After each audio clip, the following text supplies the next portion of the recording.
welcome back to Thoughts at the Roundtable with me, Matt Rebar. And me, Paul Loutz. And once again, joined by the awesome, the bewitching Mackenzie Jackson. Mackenzie, how are you? I am good. I'm ready to tell some spooky stories. Yes, we're so excited because we're dubbing this the Ghost Stories Holiday Edition. But as Mackenzie and I both were like figuring out, we're like, yeah, not a lot of like holiday spooking per se, but this might be a good palate cleanser for those out there who really don't want more Christmas things this time of year. So we're bringing the spookiness to your holiday season. So, Yep. All right, Mackenzie. Paul, go ahead. I've never heard of a spooky Christmas story, so I'm very excited for this. if we manage to find one, we will have it tonight. I can't wait. But yeah, Mackenzie, hit us up. Start us with a tale. Alrighty. So this first one is called My Grandmother's Watch. So, yes. I lived in a haunted house. It was built by my parental grandfather in the 70s, and all four of my grandparents hung around the place. There's been everything from dreams to apparitions around here, but none of it's really frightening. We know the ghost and their family. My grandmothers, both maternal and paternal, are the most frequent visitors. They're notoriously active during the holiday season, and today brought the first major paranormal experience. The holidays have truly begun. My mother and my niece were bringing up boxes of ornaments from the Christmas tree. They opened them up, and my niece pulled out a velvet box. Now, we've been using the same boxes for ornaments since I was born. I've never seen this velvet box before. My niece asked my mother what it was. My mother took it from her and opened it. Inside was my maternal grandmother's Bulva watch, which her husband gave to her on their wedding day in 1948. This watch is a big deal. It's a family heirloom, and my grandmother never took it off. My mother swears she did not inherit, and if she had, it wouldn't have been in a plastic tub of Christmas tree ornaments, nor would have been invisible for 11 years. It isn't the first case of my maternal grandmother causing jewelry to appear either. When I was very young, my mom lost her wedding ring. It was gone for over a month, and one morning, she opened her jewelry box, and it was sitting atop the earrings she'd worn the day before. So wait, can ghosts suddenly... I didn't think they could like mess with the physical realm like this. I thought they could. They can to a certain point, I believe, because I mean, I've heard of like things like being pushed and like shoved off like tables. That's what I was saying. Like, can't they like open like cabinets and like move stuff around? Yes. So like I kind of, to some extent, I believe it, but also I'm kind of like iffy of what if a child just like grabbed it and put it in the box without them knowing. Here's the thing though, like a haunted watch to me is no big deal because I don't need a watch, right? Like we all have our phones, there's no, we're not in the 1800s. So like if a haunted watch showed Matt's up. That's going to be a haunted iPhone when he's like on his periphery, Now a haunted iPhone, or a haunted PS5, I would take the gamble on that. Haunted watch, I'm not going to buy the haunted watch. No, you're going to be haunted headphones and just spew things into people's ears and make them go nuts. Oh my gosh, can you imagine? Yeah, I'm a little suspicious of this one too. I just feel like maybe someone just like found it and didn't know what it was and put it in the box. Like, is it that ghostly? I don't know. It's like I read it and I was like, okay, maybe, but also, it's such a hard like thing to do because like ghosts are like they're smart, but also like they're not that smart. Wait, are they as smart only as the dumb person who people are died? Ghosts? wait, I'm confused. Are they as smart as the person who died, or are they ghosts just like have like room temperature IQ overall? Like, I would think they're as smart I don't know. as died, but also like I don't think they would be like smart enough to like be like, oh, here's this watch, let me just Easter egg it. Yeah. I wonder too, like maybe the smart people when they die, they go, oh, I'm going on. Like, I'm going to leave. But the dumb people are like, I don't know. I'll just stick around and mess with watches. Is that why ghosts are dumb? Because the smart people go on. It's well, that one was a little sus. I'm a little sus. But hit us with another one. Let's do this. I'm excited. Okay. So this next one is, I think my dog is seeing a ghost and it's freaking me out. Or alternative title, my dog's on Prozac. Yes. Okay, to start off, I got home this morning from being out and decided to take a nap. My dog came along and fell asleep right next to me. After about an hour or so, he starts growling quietly. It soon grows louder to the point where I sit up and then he starts barking. I've never heard him bark so loud and mean. I then see all the hair on his neck stand up. All while he's doing this, he is looking around the room, moving his head back and forth, almost watching something circling my bed. When I saw this, I screamed out, "If you're not here in the name of the Lord, leave." And it all stopped. In the name of the Lord. I just like that, like, she converted into like one of those like medieval pastors. Like, if you are not here in the name of the Lord, leave. It was like, was this a Mormon household? I don't know. It doesn't say, which is really unfortunate. In all seriousness, I've heard dogs can see ghosts, but I have no idea. The animals have like a special like third sense to them or something. But how like, do we know this? I don't understand how some of this is like public knowledge. Like, we know that dogs can't eat chocolate because like they die. But like, how do we know the dog sees a ghost? You need to know that, you stupid or something. Everybody knows that. Yeah, apparently I'm the stupid one. Yes, thank you, Paul. I mean, I think people have just kind of assumed because like a lot of times you'll catch an animal just like looking off into the distance, like Yeah, but that sometimes it's just them being dumb. I was gonna say, honestly. I mean, animals don't have anything else to do but like sleep, eat, and look. Like, I don't Listen, know if like the animal looking No. is like an indication. My dumbass cat saw a cactus, bit it, hurt himself, and then bit it again. These are not like always the most intelligent things in the world. It reminds me of like when they talk about how Athena used to have the owl in Greek mythology because they used to think that owls were smart. And then the research comes out that owls are like dumb as hell. Wait, really? Yeah, apparently owls are stupid. They just I didn't look know that. smart. I mean, it would make sense. They fly into windshields all the time. Aren't pigs really smart? Like legitimately smart? Pigs are like a 4-year-old in your house if you have a pig in your house. Yes. I want a pig now. And I also found out. They will literally destroy your home. Crows are really smart too. Apparently, crows, if they like you, they'll create art for you. Now that would be a pet I would enjoy.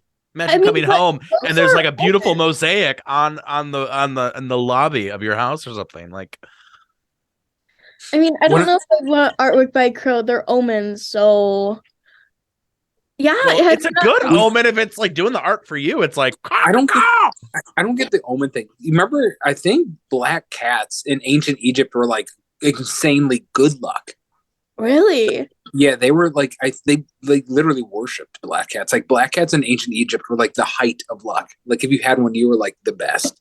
And somehow they got like moved to like the dark side somehow. This is the sociology of it though is like we're taught to like think of these things. Like we're taught to think of crows as omens and owls are smart when in reality, ravens are just loyal bitches who, if you F with them, they will come for you. And I get that. As a human to a crow, I get that instinct. Like, don't come for me or else I will get the murder on you. Like, you know what I mean? I mean, yeah. Anyway. Wait, was that the story or is there no, the Lord. Okay. So let's TLDR recap real quick. So in the room, dog scared out of its mind barking. She goes, "Lord, if there's a ghost here, leave." And the ghost leaves. Well, so yeah, it stopped. And it continues with, he would occasionally growl a little after that, but nothing like it was. This has happened before when he starts barking at things that aren't there, but only seems to happen in my room and only when I'm sleeping. I don't know what to do. I'm petrified of this, and today has convinced me that it is something dark. That freaked me out, I'll admit. It kind of freaked me out. Meanwhile, I just like the idea of at the window, there's like a squirrel with like its middle finger raised up to the dog, and she just doesn't see it. She's like, "Oh, where's the ghost?" The squirrel's like, like some asshole raccoon's just outside the window. They're like, "Sup, bitch?" With its little hands doing like little hand things in the window. Yes. Just it's like, I'm outside and you're not. All right. What's another one? Okay. So this next one, it's a question one, which is kind of interesting. Can a ghost suddenly come to your house? So it starts off, I've lived in my house for over 10 years. My dog started staring off at nothing yesterday, and this morning... Back to the dogs again. Yes, back to the dogs. This morning, a hair product I use every day disappeared. I went back and looked 3 different times, opened every drawer, cabinet, floor, garbage, makeup bag, and not there. The 4th time I went back, it was suddenly on my counter next to my makeup bag. My counter isn't that big, 4 feet maybe, and that's including the sink in the middle. So, aren't there trickster ghosts? I don't think this is a ghost. I think you just forgot you moved the shampoo. I mean, listen, I don't think I'm the smartest person, but like my memory is so bad sometimes. And I'll be like, oh, I don't remember doing that. And instead of going, oh, there's a ghost in my house, I go, I'm probably the dumbass who moved that and forgot I moved that. Like, that's not ghostly to me. Now, it'd be one thing if there was like, shampoos in the bathroom. That would be a ghost. That would be scary. This is why you don't have ghosts, because I know he won't be any fun. They're like, he'll just think he's a moron. Like, he won't believe us. Because I am. They would be right to think that. Oh my gosh. I mean, it's what gets me is that we open like everything. So like, I mean, I don't know. What are those trickster things? Or isn't that a thing? I mean, there are definitely ghosts that trick. Most often it's like little kid ghosts because they like to do that. That's just sad as shit. And then there's like the poltergeists, which are like the evil ones, I think, if I remember correctly. And they do like a little bit more. They do a lot of physical stuff. Mm-hmm. You know what's interesting? I'm reading the comment section on this post, and someone says, a while back, I bought this old wooden handmade box with a hinged top from Goodwill.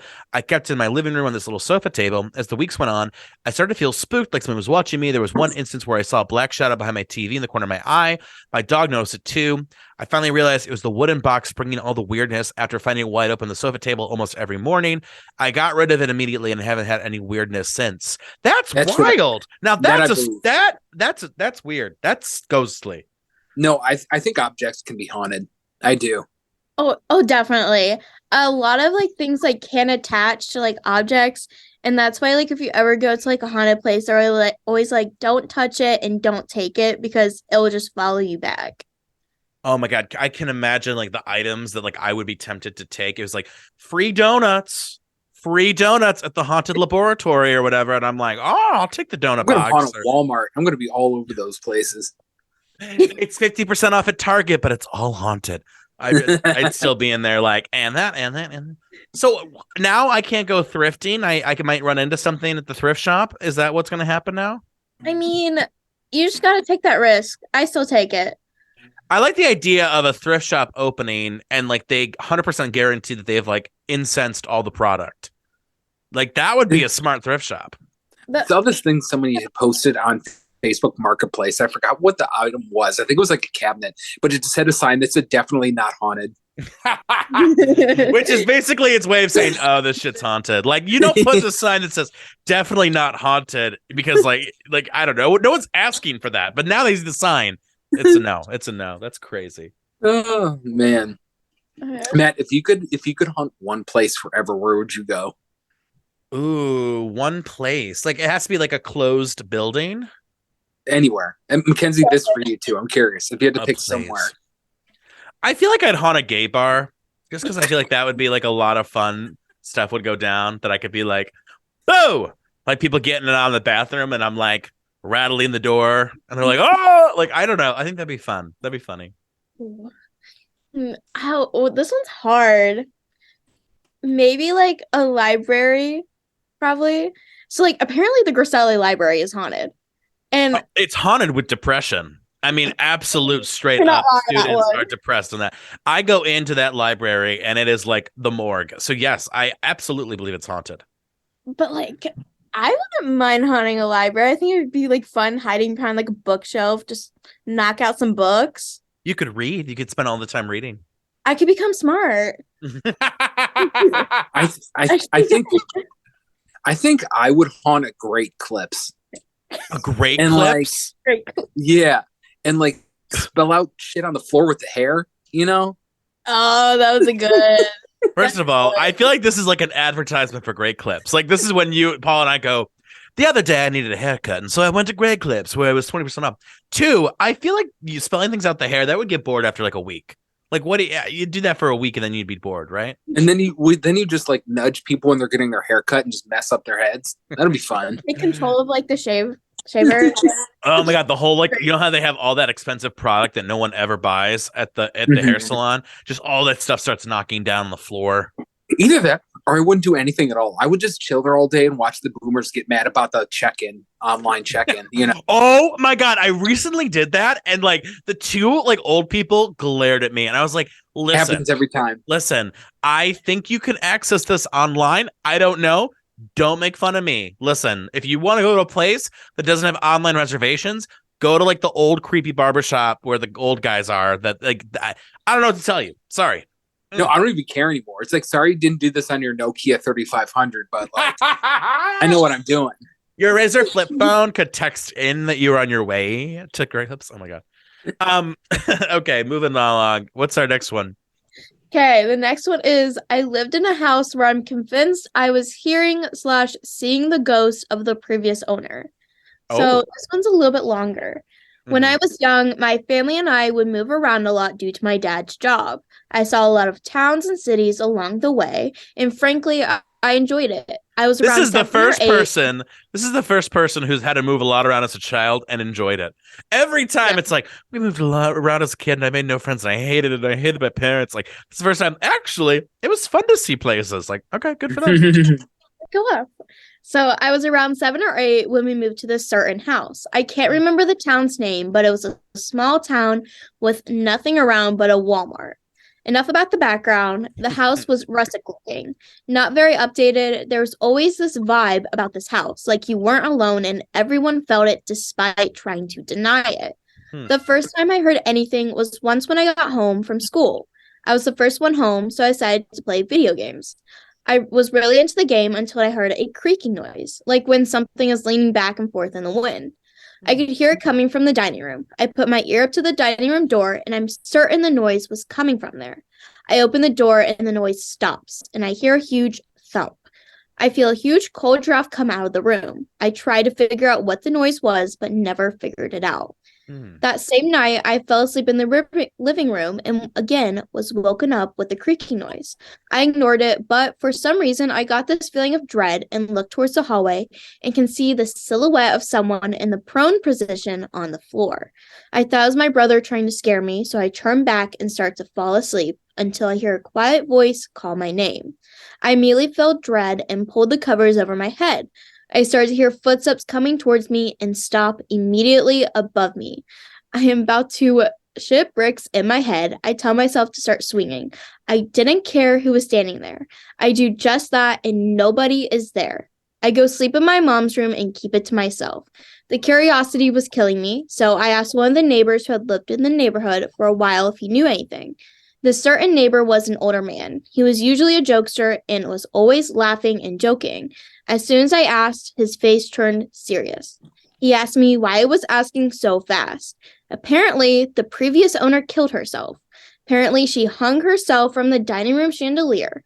I swear I never felt chills like that before. I'm convinced I was hearing her body rock back and forth and that big thud that was there when the chandelier gave out. The only reason I say that is because the chandelier is no longer there. I think she heard Sia Chandelier and she took that song too seriously, honey. Oh my god, I'm going to hell on that one. Okay. Anyway. Hey, I'm gonna have to jump off here in a second. So oh gosh. Yes, okay. There's some chaos up going on right now. So oh my gosh. Well, hey, no worries. We got time for one or two more, Paul. You tell me. I might have to get going. Okay. Well, hey, you know what? No worries, Paul. It's been good to see you. This was so fun. Actually, you know what I might do? If Mackenzie wants to stick around, I kind of want to record like a bonus like sequel to this because I want to talk a few more. Okay. So hey, Paul, we'll see you in the future. And thanks for more ghost stories and have a good rest of your night. Peace out. Later. Bye. Bye. Okay.